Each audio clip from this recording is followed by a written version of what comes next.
¿No puedes dormir? No te preocupes. Yo te cuento un cuento. Este cuento se llama El cuento que perdió su título y es de Raquel Eugenia Roldán de la Fuente. Una mañana, al despertar y levantar sus cubiertas, Cuento se dio cuenta de que pasaba algo muy raro. Abrió sus hojas, primero un poco, luego más, y las agitó un poco para desperezarse. Se frotó los números de las páginas y volteó hacia arriba. ¿Cómo? ¿Dónde estaba su título? En la parte de arriba de la primera página se veía un horrible espacio en blanco, el que había dejado el título al irse. ¿Irse? ¿Pero a dónde?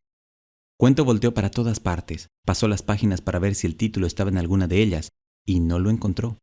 Volvió a pasar las páginas, esta vez más despacio, revisando bien en todos los rincones, pero nada. El título no estaba. Cuento se quedó consternado. Lo peor de todo, pensó, es que ni siquiera se acordaba de cuál era su título. Así, ¿cómo podría empezar a buscarlo? ¿Cómo podría preguntar a alguien si lo había visto por ahí? Con todo ese movimiento, los personajes se empezaron a despertar, y cuando se enteraron de que ya no tenían título, su asombro fue enorme. Primero se pusieron a llorar, desconsolados, pero luego se enfurecieron. La abeja siguió haciendo su miel, pero como le salió amarga, se enojó y quiso picar a alguien. Revoloteó furiosa fuera del libro, pero como no había nadie, ya iba sobre las letras de Cuento. Este, que se dio cuenta a tiempo, se cerró rápidamente y no se volvió a abrir hasta que la abeja le hubo asegurado que no le picaría. La ballena lanzó un surtidor tan enorme que vació medio mar sobre la playa, en la tercera página del cuento. Imagínense si estaría furiosa.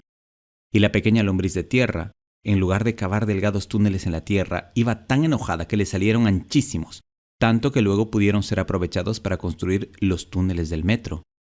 Luego de un rato, decidieron que lo mejor que podían hacer era calmarse para poder pensar en algo. Cuento no se podía quedar sin título. Los tres personajes se dedicaron a pensar, tratando de recordar cuál era el título del cuento. Pero nada. Como si alguien se hubiera llevado el título de Cuento, no solo de la página, sino también de la memoria de sus personajes. La situación era muy grave. Lo primero que hicieron fue investigar entre los demás cuentos del libro. Todos los cuentos seguían dormidos, pues aún era temprano, así que hubo que despertarlos para buscar en sus páginas. Los personajes de los otros cuentos se indignaron. ¿Qué? Además de despertarnos, registran entre nuestras páginas como si fuéramos ladrones. Lo peor fue que ni así apareció el título perdido. Todas las páginas del libro, todos los cuentos, fueron revisados a conciencia por Cuento y sus personajes, y el título no apareció por ningún lado. Se le ocurrió a Cuento que si los demás cuentos le ayudaban, sería más fácil encontrar su título. Pero los otros cuentos estaban enojados por haber sido tratados de tan mala manera y se negaron a cooperar. Luego de muchos ruegos, se reunieron todos los cuentos y sus personajes para discutir el problema. Cuento tuvo que pedir una sincera disculpa por sus modales groseros y aún así le costó trabajo convencerlos de ayudarle. Por fin encontró dos buenos argumentos. Si falta el título de uno de los cuentos, todo el libro tiene un problema, ¿no creen? Los otros cuentos movieron sus letras, dudosos. No acababan de ver claro que el problema fuera suyo, pero luego Cuento les dijo, además, imagínense si un título desaparece así, nada más, y nadie hace nada por recuperarlo. Al rato se van a empezar a perder los demás títulos. Ese fue el argumento decisivo. Los cuentos se aterrorizaron al imaginar sus títulos perdidos. ¿Qué pasaría entonces? Cada cuento decidió enviar uno o varios representantes para formar una brigada de auxilio, y así se organizó la búsqueda del título. Si por lo menos supieran cuál era el título que estaban buscando. Pero ni Cuento ni sus personajes habían conseguido recordarlo, así que habría que empezar de cero. Los piratas recorrieron los 7 mares, aunque la ballena les dijo que ella ya había buscado hasta el fondo del océano.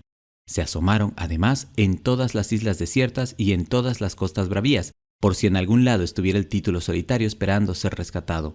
Pero no, el título no estaba ahí. El hada de luces verdes y moradas movió su varita mágica de las que salieron millares de luciérnagas, también verdes y moradas, pero el título no apareció. Entonces fue a buscarlo hasta las estrellas y regresó diciendo que el título no se había marchado hacia ninguna constelación lejana. Era un gran consuelo saber que no había salido del planeta. Los peces de colores, sin dejar de hacer blue, blue, blue, buscaron por todos los arroyos, en el río y en la laguna, y sacaron la cabeza para ver si estaba en los bosques, en los montes. Registraron entre las piedras del camino, pero el título no estaba ahí. Los comejenes y las hormigas, como son tan pequeños, se metieron en las madrigueras de los topos, los conejos y las zarigüeyas. Y como no encontraron el título, se pusieron furiosos en el nido de la serpiente de cascabel, pero estaba tan ocupada haciendo sonar sus cascabeles y gozando con su música que no había pensado en robar al título. El príncipe buscó al dragón para pelear con él y rescatar al título si es que él lo había raptado, pero el dragón lo dejó entrar a su cueva y buscar por todas partes. El dragón tampoco tenía el título. Se reunieron todos los personajes para discutir qué hacer. Si el título no aparecía por ningún lado, ¿cómo podrían resolver el problema? El caracol y el elefante del cuento, la banda de los superanimales, pusieron en juego todos sus superpoderes para buscarlo, pero no dieron con él. La cebra de rayas rojas sugirió buscar otro título. Quizá en alguno de los grandes supermercados habría un departamento de títulos que estuviera bien surtido, o tal vez en una tienda especializada, una titulería. Pero surgieron muchas dudas y preguntas. ¿Dónde habrá una buena titulería por aquí? ¿Y si no encontramos ningún título que nos guste? ¿Y si ningún título es adecuado para los sucesos y personajes del cuento? ¿Y si los títulos son demasiado caros y no nos alcanza? La princesa, que estaba cansada de ser princesa y se había sentado sobre un montón de hojas secas, se movía inquieta como si algo le molestara. Finalmente, se inclinó hacia un lado y levantó las hojas, solo un poco, para ver qué había debajo que le estaba molestando. Tal vez era un chícharo, tal vez una piedra u otra cosa. «Vaya, si aquí estás», dijo sorprendida. Trató de sacar a quien estaba escondido, pero éste, con timidez, se metió más entre las hojas. Ella metió la mano bajo el montón de hojas y finalmente logró asirlo por en medio y sacarlo, aunque se revolvía entre sus manos. Era el título. Todos se apresuraron a ayudar a sujetarlo y lo estiraron para verlo. Cuento, en primera fila, miraba curioso pues necesitaba saber antes que nada cuál era su título. Cuando entre todos lograron detenerlo y estirarlo, lo pusieron en su lugar en la página y todos pudieron ver que Cuento ya tenía título. El cuento que perdió su título. Lo colocaron en su lugar, felices porque el cuento ya tenía título. A ver esta vez, ¿cuánto tiempo se queda ahí?